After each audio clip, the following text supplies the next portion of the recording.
Let us build a bridge out of the greatness we have in common. No more jail now. No more jail now. No more jail now. No more jail. Get back! Scroll call before the books, before the legends.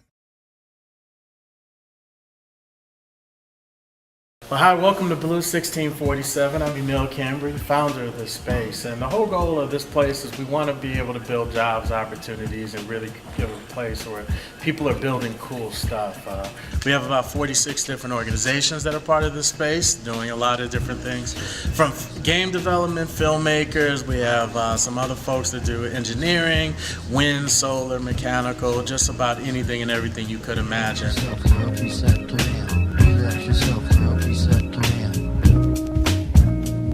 Born and raised in Chicago, stayed here for undergrad and grad school. Went to University of Chicago for undergrad, taught calculus for 2 years, played baseball for 4 years. Soon after that, after graduation, worked for President Obama for 2 years. Learned about community development, learned about just grassroots and just trying to make something out of nothing. So I did investment banking at JP Chase and hated it. It wasn't for me. I realized I wanted to affect communities, but I wanted to do it in an innovative way that currently isn't being done, especially for our Black and brown community. Entrepreneurship was a path to really give people opportunity. Taught at North Park University, teaching the MBA program, and I just saw a lot of my students that needed jobs and opportunities, and the best way to do it is to create your own job, to be able to have the skill sets, the digital skill sets to be able to build something out of nothing. And that's what I wanted to do ultimately. I wanted to do it for youth. So I started the 21st Century Youth Project, where we taught middle and high school students to do mobile and web applications. And we had some success with that.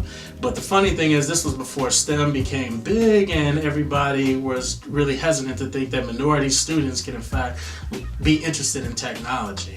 Point to the space is really for startup companies, I'm a new company, and so it actually helps by collaborating with various other companies here. It actually celebrates, gives you an opportunity to celebrate your business. So if you're someone that is interested in starting a new company and just don't know where to start, there's a lot of other companies and a lot of resources at Blue 1647 that will help accelerate your business. I just saw a lot of my students that needed jobs and opportunities, and the best way to do it is to create your own job, to be able to have the skill sets, the digital skill sets to be able to build something out of nothing. And that's what I wanted to do ultimately, and wanted to do it for youth. So I started the 21st Century Youth Project, where we taught middle and high school students to do mobile and web applications. And we had some success with that. But the funny thing is, this was before STEM became big and everybody was really hesitant to think that minority students can in fact be interested in technology. I think one thing Americans have to do is learn how to make money off their ideas. And this is basically going to become an idea factory.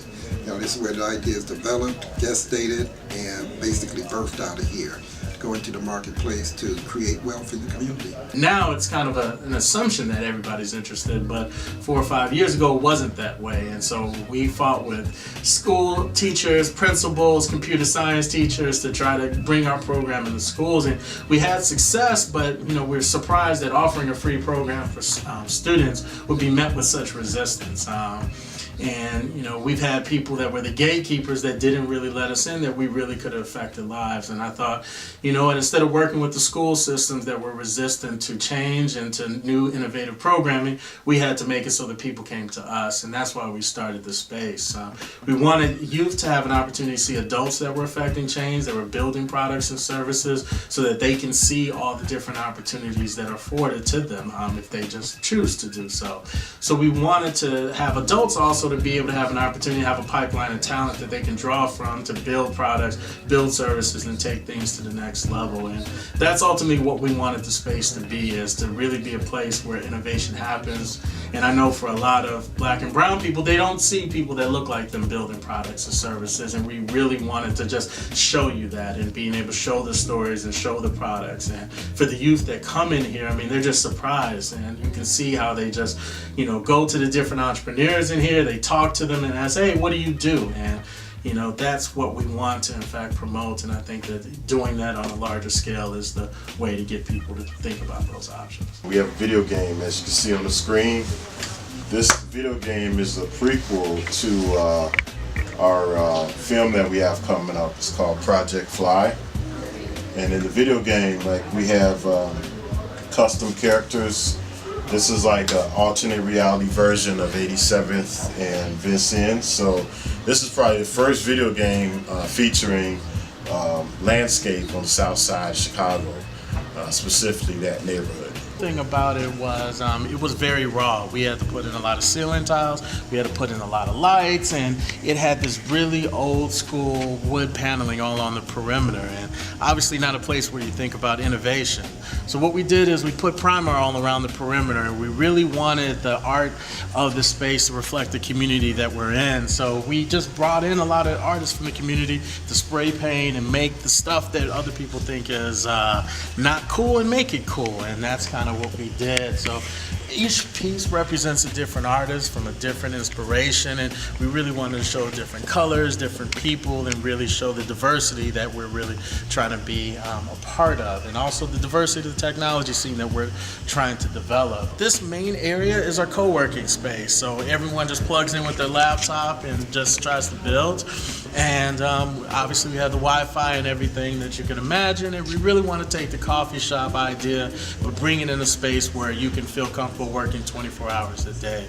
So we have 24/7 access, and it's a lot of different times in which people work. Some people work night, some people work morning, some do it both within a day itself. If you're a company that wants a different membership fee and you pay for offices, this gives you that opportunity to close the door and have meetings and all those other things. So we have 3 different membership levels for the space.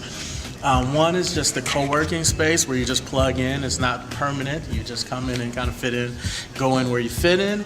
The second stage is if you want to offer classes. So we have a conference room, we have a classroom as well where you can have an opportunity to just offer classes. So here's a 3D printer where you can actually take images, files, and actually create physical products. So here's an example of an ornament, a Chicago Bulls ornament, where it actually, the machine creates it. You have the actual file itself on your computer, and you can design anything and everything, and it actually prints off into a physical form. We have inventors that use it to think about different products or services they may want to offer, they may want to mass produce, and they go and take this to a patent attorney and say, hey, I want it to look just like this.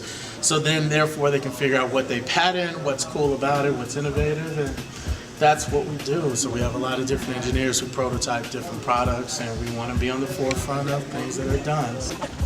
Here's one in particular. A couple of people work out of here, do a lot of music, a lot of video editing, and other things. So, cool thing about the grant is we're going to put just more infrastructure in this place. Nice. Some bells and whistles to really make it look like a north side spot.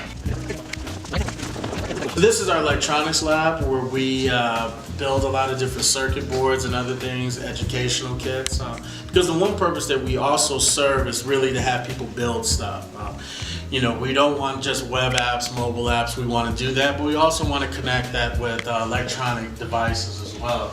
So here's one in particular. Here's a blood pressure monitor that you can build from scratch. So what we're going to do is we have a lot of educational programs, healthcare, IT, that are going to take the best of medicine with the best of technology, put it all together, and you can read it on an app and connect yourself to it. So a lot of different things like that. Here's one that's an AM, FM radio, and so things that we can build in-house and things that we can teach kids, you know, and grown folks for that matter about technology and all those other things. These are spectrometers to be able to read electrical currents and make sure that your circuit boards are in fact working, to make sure that they're conducting electricity the most powerful way. We have soldering machines and other things. So, one of the things that we're doing in terms of building our infrastructure is really make it so that we have like a mini factory out of here, because we want people producing stuff. And I think that if you want kids, you want people to get interested in technology, they have to be able to hold it, touch it, and see how it in fact connects. And